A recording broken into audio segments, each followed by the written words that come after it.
Chafetz Chaim, donc l'auteur de ce grand livre, c'est les lois de la Lachon Hara. Donc, c'est-à-dire il a pris déjà les sources des rabbins précédents, surtout de la Gemara et du Moyen-Âge, et il l'a mis au point. Donc il a expliqué de façon plus compréhensible pour le commun du peuple toutes les lois concernant la Lachon Hara. Il a beaucoup travaillé pour sortir ce livre-là, c'est vraiment un fruit d'un travail énorme. Et tu voir le grand des générations à l'époque, lui aussi était un des grands. Tu voir le deuxième grand, c'était, ou le premier, d'accord, Rav Israël Salanter. Il lui a dit, est-ce que ça vaut la peine, tout ce que j'ai investi comme effort pour ce livre-là?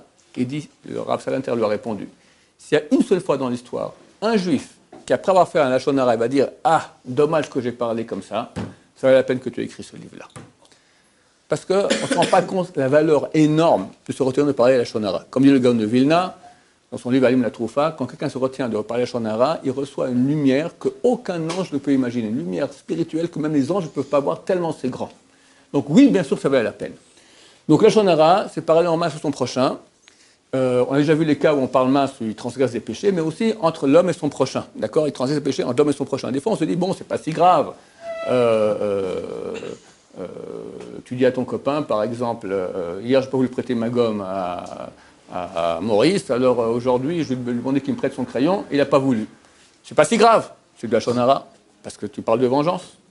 Ou bien, je lui ai demandé son crayon, il me l'a prêté, mais il m'a rappelé que je ne lui ai pas prêté la gomme hier, d'accord? Alors aussi, c'est de la Lachon Hara. Ou tu parles des choses qui ne sont pas vraiment la halakha, mais c'est bien. Tu dis à quelqu'un, par exemple, oui, chez lui, Shabbat, bon, franchement, ça vole un peu bas, on voit qu'il est un peu pingre, il n'aime pas honorer le Shabbat. C'est pas obligatoire, c'est bien d'honorer le Shabbat, mais tu descends un peu maintenant sa valeur, même sur ces choses-là, c'est considéré comme du Lachon Hara, à tout égard, Dieu nous en protège. Amen.